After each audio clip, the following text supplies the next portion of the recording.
Acura was one of the first luxury brands to introduce a compact crossover back in 2007. Now, 12 years ago, this segment was nowhere near as large as it is today. So when the all-new second generation RDX came out, it quickly rose up to become Acura's best-selling model, with the company moving around 50,000 units annually over the last 3 years. So with all this new competition from the European and Japanese and American competitors, Acura was forced to redesign the RDX for the 2019 model year. And today, they flown me out to this beautiful area just outside Vancouver called Whistler, where I'm testing this all-new third generation RDX. So the big question is, has Acura returned to their precision crafted performance moniker? That's what we're here to find out.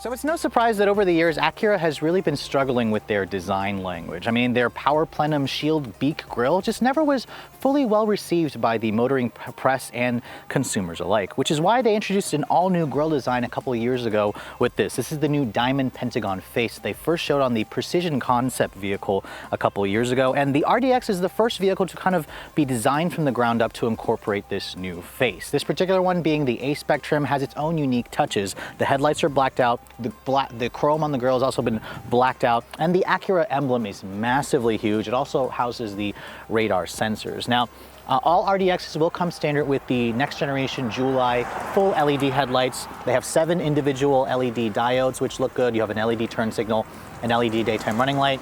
Fog lights are also included on the A-Spec trim and up, where it includes an LED fog light. And then of course the trim pieces here are blacked out to give this a little bit more of an aggressive look. There's also a functional air intake here that creates an air curtain over the wheels to help with aerodynamics. And then the A-Spec trim gives you its own unique front fascia. The hood has also been lowered compared to the previous model. It has these bulging, creases right here that gives it a little bit more of an aggressive look. And I think overall, the front end of the RDX is really growing on me. I like the look, especially in this new premium blue paint that is like a $400 upcharge. Acura says they invested millions of dollars into making the paint quality better than what you find on a Honda to really show off the lines. Now, the A-Spec trim will also include this little badge here to show it off as the sportier model. Kind of think of A-Spec as like BMW M Sport or Lexus F Sport to Acura. It's an appearance package, but it's not necessarily a performance upgrade. Now, in terms of the size, Acura stretched the wheelbase on this new one by 2.5 inches and the overall length by about 2.5 inches.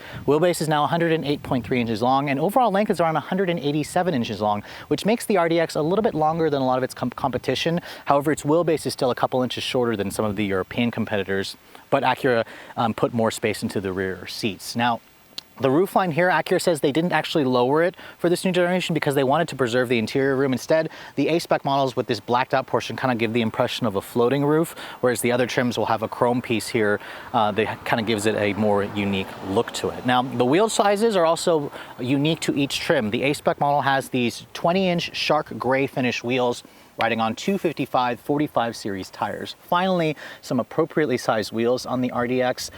This is the only trim to get it. Acura says you can get 6 different wheels on this vehicle. There's also 2 dealer accessory wheels, which will also offer you a 20-inch wheel. Now, coming over to the rear of the vehicle, let's take a look at this advanced trim really quick. Now, first of all, these are the 19-inch wheels that come on the advanced trim. They're a silver finish. The tech models also have a different design with a different finish. These are in 235/55, which are the same size with tires as the previous generation. I think that it looks a little too small, but if you guys don't want to deal with something with lower profiles, you may want to consider these wheels. The back, of course, is going to show off the new Dragon Tail LED combination taillights. So the taillight itself, the brake light is LED, the reverse light is LED, but the turn signal is not LED, it's just an incandescent bulb. small detail that I noticed, but not terribly a big deal. I think the design is particularly handsome. It's less offensive. The chrome around here on this advanced model was replaced by a dark chrome finish if you guys go for the A-Spec trim. And then of course, all RDX models will have fat, sport looking exhaust tips with the chrome tips. The A-Spec model has a slightly fatter tip.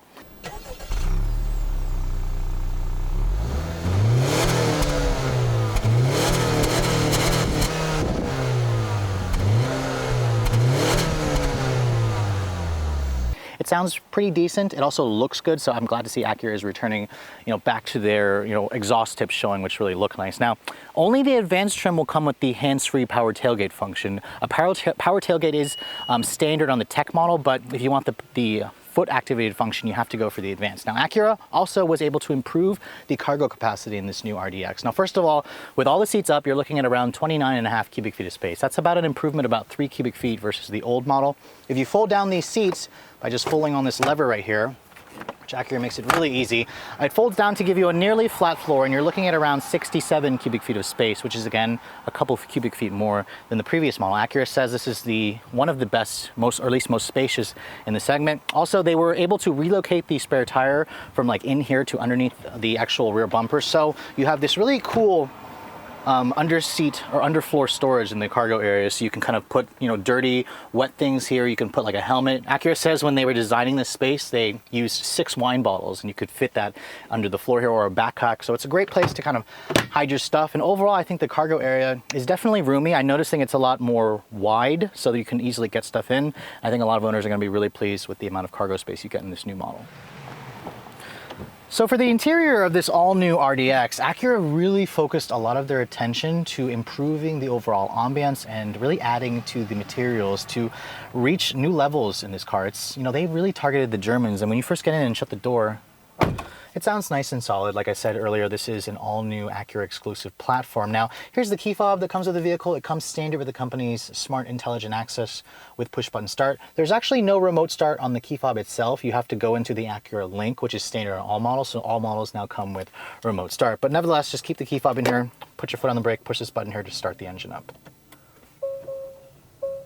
And you can hear immediately, it has a new chime. It has a new welcome chime. I haven't heard this chime in any other Honda or Acura product, so that's really great. Now, of course, this is a 2-liter turbo 4. It actually sounds pretty decent from inside. Now, Acura says they're piping in some of the induction noise through the speakers, so that's okay with me as long as it sounds good. Now, first setting in here, I'm happy to say this interior really surprises me. It wows me, to be honest, because the old RDX was just so dated with that 2-screen layout. The highlight of this interior, of course, is this new infotainment system. It's a 10.2-inch display. Let me get back to that in just a moment, but I first want to talk about the materials. Now, this upper portion of the dash is soft touch. It actually almost feels like leather. It's really smooth. There's actual real leather with stitching that's covering the dash here. There's more leather stitching right here. This is soft touch. There's some authentic open pore olive wood that you get on the advanced trim. The A-Spec trim will give you a real aluminum trim, along with the option of getting red leather with the suede inserts. The door panels are also soft touch. They're carried over from the dashboard. There's more wood. You have 2-person memory. You have metal speaker grille covers. This is the 16-speaker ELS surround sound 3D audio system. There's actually 4 speakers in the ceiling of this car, which really adds to the overall ambiance. It sounds just as good as the Bang & Olufsen audio systems that I've tested, and that are like $3,000 to $4,000 in some of the competitors. The windows are one-touch automatic for all 4. I expected that in this segment of vehicle. Now, looking at the center display here, you can see it's got an all-new steering wheel. It's electric power steering design. You have paddle shifters. The A-Spec model gives you metal paddle shifters as opposed to the plastic. You have a heated steering wheel. You have all these buttons and controls here. It looks fairly nice. I think it looks really expensive, although I kind of wish Acura had stitched this with leather. The steering wheel itself is tilt telescopic, but it's not power. So some competitors give you a power adjustable, so a little bit of a detail there. Now, the center stack here, you can see it looks intimidating at first. However, it is relatively easy to use. The buttons are well labeled. You have climate here. You have heated and cooled seats with an automatic setting there, of course. And then your auto start stop button, defeat button is here. This controls your dynamic mode selector, your drive mode selector. So if you kick it over to the right, it goes into a Sport Plus setting. It makes a little cute mouse-like chime when you switch it over, but you can see there's Sport, which is kind of like normal. Comfort is like a softer relaxed setting. And then of course there's a snow mode because this is an all-wheel drive vehicle. We'll go into the test drive later. I'll show you guys the different modes and the differences. Now down here you can see this is your transmission selector for the new 10-speed automatic. We've seen this before in other Acura products. Park is right here, reverse is right here, which by the way, there's the 360 camera. You only get that on the advanced trim. It has trajectory, it has front and rear parking sensors, but I'm sad to say the quality of the camera itself is very disappointing. It's a little grainy, it's a little coarse. I've just seen much crisper looking displays in a lot of the RDX's competitors. So again, that's an area where I think Acura could really improve on that. Now, let's get into the infotainment system, because this is Acura's new true touchpad interface with a 10.2-inch display. It has this remote touchpad here that looks like a mouse pad. However, Acura says when you look at this, you don't want to think of it as a mouse pad because it doesn't actually work the same way as a mouse pad. Instead, think of it as taking the screen here as a touch screen and putting it down here. This is not a touch screen because you can't reach this. Acura put the screen here because it goes right in your line of sight, which I agree with. However, it makes it so you can't use this as a touch screen, which is what you touch, what you get, it's what works. Now, instead, what it does is you have to use the one-to-one positioning. So for example, I want to use the navigation function there. I would touch the upper left-hand corner of the screen. That would give you, take you to your navigation function. Let's talk a little about the map display really quick. This is an all-new map display with new graphics. I think it looks good, much better than what you had in the old Acura products. I will say, however, that it still could be improved even more. One thing it doesn't have is it doesn't have pinch to zoom or pinch to swipe capability. Instead, you can kind of move around the map if you'd like, and then if you want to like zoom in out a little bit more, you have to actually push the zoom button here, and then you can see it'll zoom out. It shows pretty good graphics. Now let's get back into the meat of this infotainment display. Because for example, you can see here all these different apps here. You can actually reorganize these apps if you guys like to do so. If you want to do that, just kind of touch one portion here, hold it, and then you can see here it'll say remove from homepage, or you can also add it to the head-up display. This has a new head-up display which has customizable apps, which is a segment first. But for example, let's say if I wanted to move AM radio, I can kind of just go to a different screen if I'd like to, and just let's say I want to move it right here. I can just move it around, so it gives you that customization like your phone, where you can kind of reorganize the apps. You can see here, the way I'm swiping across is if you swipe across like this, it'll go to a different page, which it works pretty well most of the time. I kind of wish that, one thing I really wish about is this touchpad. I wish it was the same size as the screen, because I think, making it a perfect square instead of this kind of, widescreen display confuses me a little. For example, if I want to touch the phone icon, I have to guess where it is, which I'm going to guess right here. And most of the times it's going to get it, but I found that there's a learning curve. There's definitely a learning curve with this, but it is much better than what I'm seeing in the Lexus system. Now, of course, there's another separate screen right here, which this screen is always there. Lexus allows you to kind of get rid of that screen if you don't like it, but it's controlled by a separate touchpad down here, which basically allows you to scroll through 3 different cards. Acura said there's another button right here, a hard button. If you push that, it shows your 3 cards, which is now playing for your audio, navigation, and the clock. And if you guys just want to kind of go through it, you can basically just kind of swipe up and down. That's really all you can do. And if you guys want to say, let's say I want to flip-flop the navigation screen with this one, just push and hold down right there just once, it'll flip-flop the 2 screens. So it's really easy to use. Acura says even though this is, a really intimidating system at first, spend like 5 minutes with it. It's pretty easy to get. But of course, with any new system, there's a learning curve. Now, Apple CarPlay is included at launch. Acura says that when they did research, most of their customers were using iOS anyways. Android Auto will be available at a later date. Android is still working with the touchpad interface with their system. But Acura says that if you buy this car and it's not out yet, when it does come out, you'll be able to kind of just do a quick upgrade at the dealership. But let's go over to the Apple CarPlay display here, which you kind of access from this little screen here. You can see it still has a little bit of a learning curve. I'm still trying to figure out how to use this. I keep using it like a touchpad. I also want to comment on the actual feel. When I touch this down to click something, it feels a little bit cheap. It's a little springy. I would prefer a more satisfying click like what you get on an Apple mousepad computer, which just feels a lot more premium, or even Audis do that. Now, looking at this display here, Apple CarPlay will be displayed on the larger screen. And the one thing is it doesn't work this way the actual infotainment system works. It doesn't have the true one-to-one positioning because that's Apple's decision. Instead, you have to use it like a touchpad where you kind of have to scroll through whatever source you want. And if you want to go back to Acura here, just push Acura and it'll take you back to the regular Acura display. I mean, overall, I think this display is definitely a huge improvement. It's Definitely different. Acura's added their own unique touch.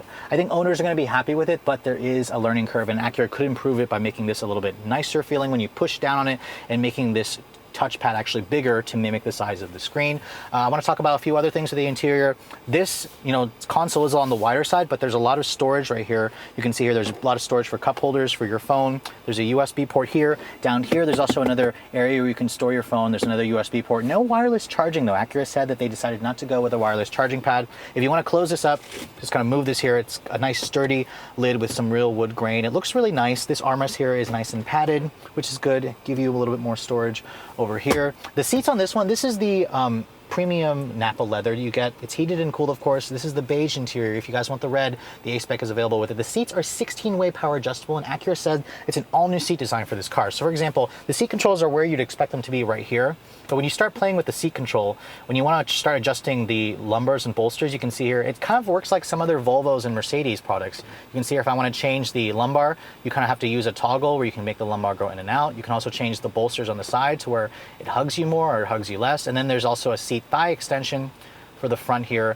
And Acura says that this 16-way seat is also mimicked on the passenger side. So they're not skimping you. Before, the passenger side only got a 4-way seat. Standard 12-way seats are on all the trims, but the advanced trim is the only one to give you the actual 16-way. But overall, this interior is seriously a huge step for Acura, and it kind of pushes it closer to the European brands, and it's way better than any of the interiors that I've seen in the Lexus and the Infiniti, so all the Japanese competitors. So when Acura stretched the wheelbase by about 2.5 inches, they were able to give the rear seat passengers even more room. Now the old one already had plenty of space. It was one of the most spacious in the segment, so this new one is made even better. You can easily fit 3 people across because the RDX is so wide. The floor here is nice and flat, which is not easy to find in this segment of vehicle. Now getting back here, you can see I have plenty of leg room, good foot space underneath the front seats. There's a nice flat floor. The bench itself has good thigh support. The one thing that Acura didn't include, however, is the ability to move the seat forward and back or recline the angle of the seat back. So that's kind of something they took away compared to a lot of its competitors, which is a little disappointing. But in terms of features, you have an armrest here that folds down with little cup holders. The materials back here are soft touch, just like the front. You have some real metal trim on the door handles, on the speaker covering. The window itself is one touch, just like the front seats. And then you have rear seat vents. You have heated seats, which are 3-level, and then 2 USB ports down here, along with 2 map pockets. I mean, overall, the back seat is definitely full of features, but keep in mind, you have to go for the advanced trim to get the heated rear seats. So with an all-new car comes an all-new engine for the RDX, and Acura has returned to offering a turbo engine in the RDX. Remember, the first generation was a turbo. The old V6 is gone. It's now been replaced by the 2-liter VTEC turbocharged 4-cylinder with direct injection that you guys have seen in the Civic Type R and the Honda Accord. Now, the Acura's power output is right in the middle between the two. This is now rated at 272 horsepower and 280 pound-feet of torque. Now, if you're keeping score, this has slightly less horsepower than the V6, but it has more torque, and Acura says it has 40% more torque because it's realized between 1,500 to like 4,500 RPM, so it's a very broad torque range. Now, the old 6-speed automatic has also been replaced with a new 10-speed automatic transmission. It's a segment first in this particular segment, and it's an Acura design transmission. It has improved the fuel economy from 1927 to about 2128 when you guys get with all-wheel drive, 1 mpg better if you guys go for a front-wheel drive model. Now, this one is the super handling all-wheel drive model. It replaces the old regular all-wheel drive system in the old model, and Acura says it can send up to 70% of the power to the rear wheels, whereas the old one can only do 40%, and then of course 100% torque vectoring side to side to make this vehicle more fun to drive. But you guys have been really excited to see how this new one drives. Let's get out on the road and see how it all performs. So for the moment you've been waiting for, I know a lot of you guys are really excited. Acura is on a mission to reinvent themselves. And this new RDX is step one in that sense. So I've been really excited to drive it. Let's get out on the road and see how this RDX feels.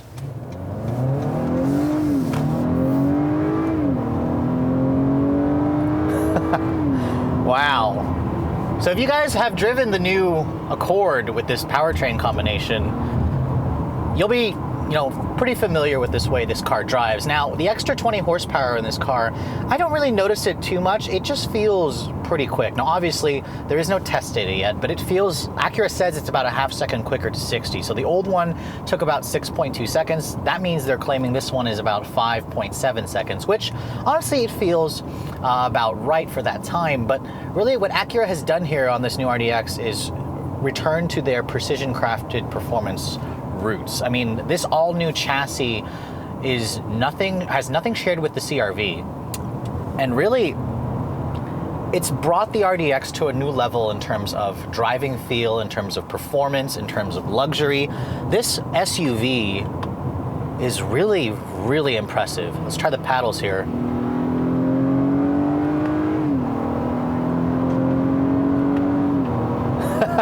Wow, this 10-speed automatic just bangs off of shifts, and the paddles, they work really well. Like, they're just as good as the Accord. This A-Spec model has metal accented paddles, which are definitely nicer than the plastic feeling ones you get from the other trim levels. But God, the steering in this car, when it's in its Sport Plus mode, you really feel how much quicker it responds. It's got good heft and feel to it. It changes directions quickly. The vehicle doesn't have too much in the way of body lean either. It's a very solid feeling car, the structure-wise. And also the noise NVH in here, the noise, vibration, harshness. Acura has done so much to improve that in this new version. It's such a smooth, comfortable ride. Now, one thing that I don't like about the A-Spec models, it doesn't include the adaptive dampers that you get on the advanced trim, which I think is a mistake on Acura's part. Just because this is the sportier looking version, not the sportier driving necessarily. But let's floor it again from a stop. See how it feels. I'm gonna kind of brake torque it.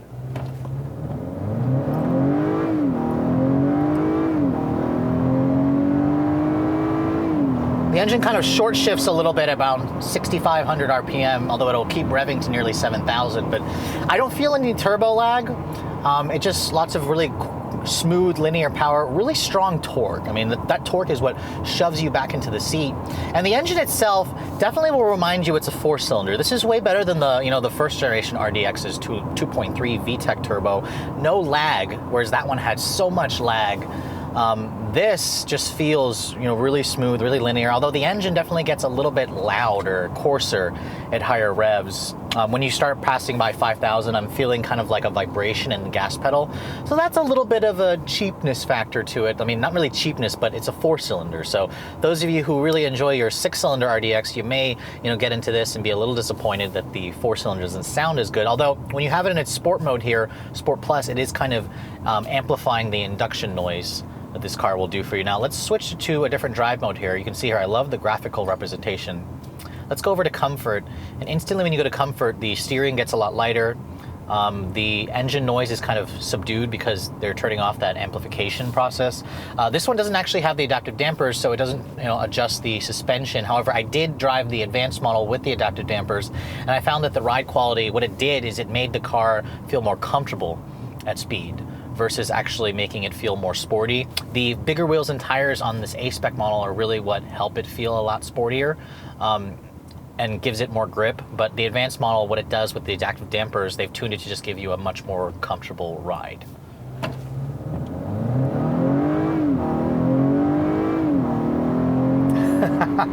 But honestly though, with 272 horsepower, this has plenty of power for the majority of buyers, and it definitely feels on the quicker end. I mean, I had a chance today to drive the GLC 300, the new BMW X3, the Audi Q5, the Volvo XC60, all of them with 2-liter turbo engines, and the Acura feels about as quick as the BMW and the Audi. However, the transmission, the 10-speed, doesn't shift as quick as the dual clutch in the Audi, which I kind of expected. This rivals the 8-speed automatic that I drove in the BMW. So what Acura has done is they've kind of built a vehicle that has driving dynamics that's in between the BMW X3 and the Audi Q5, and it's a really nice place to be. This feels like a step above anything else in the Japanese competition segment. I mean, the Lexus NX doesn't feel as good as this. It's slower to 60 as well. I haven't driven the new QX50, however, I hear that its CVT still kind of turns a lot of people off, although its new variable compression engine could be its saving grace, but probably the CVT will just give it a very different feel. But Acura's done a spectacular job, and then, in terms of a practicality standpoint, you have Acura Watch's standards. So you have active lane keep assist, forward emergency braking, adaptive cruise control with low speed follow, All of that is standard, whereas the competition makes you pay extra for it. The interior of this A-Spec model, I love the red leather. The steering feels really nice. It's got really nice touch points. That touch screen, you know, or the infotainment system here, the true touchpad interface. I like where it sits on the dash. It's easy to see. And then of course, you know, trying to use it here while you're driving, Acura says it's a lot easier because you don't have to look at the road. That is definitely the case. Once you pass the learning curve where you're kind of just looking, you're just feeling on the touchpad where the curve is, where the edges are, you can just kind of, you know, touch what you want. So I wanted the satellite radio there, and then I can just pick whatever station I want. You just kind of have to get past that learning curve. If I want to switch the two, just push right here on the little display, you know, we'll flip-flop the two, whatever you guys want to do.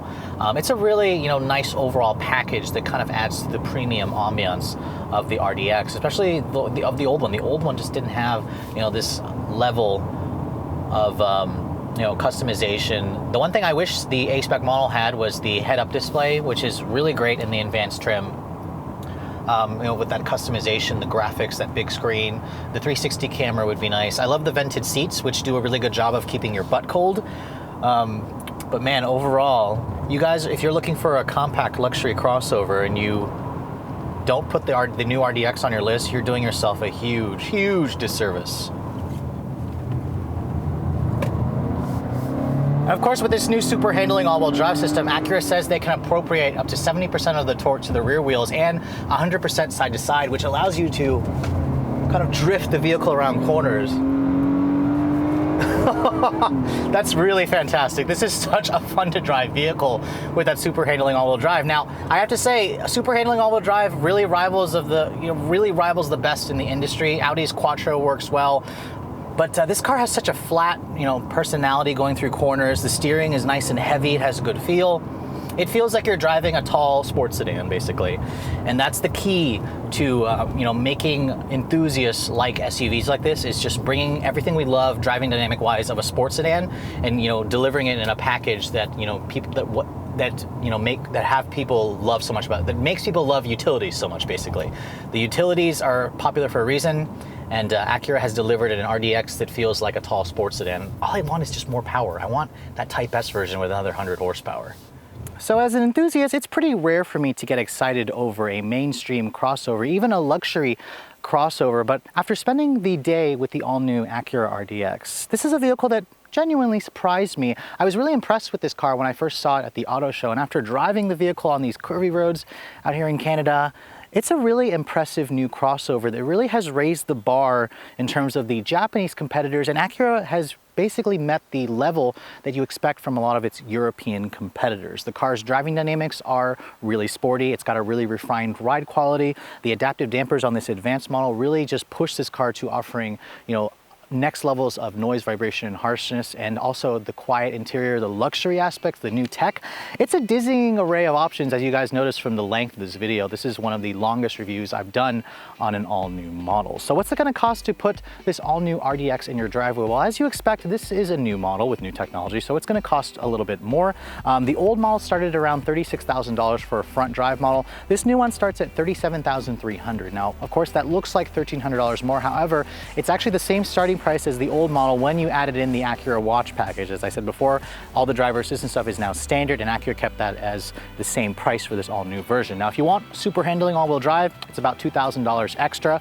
And then Acura says there's a tech package, an A-Spec package, and then an advanced package. The tech package, they're expecting it to be the top seller, starting at around $40,000.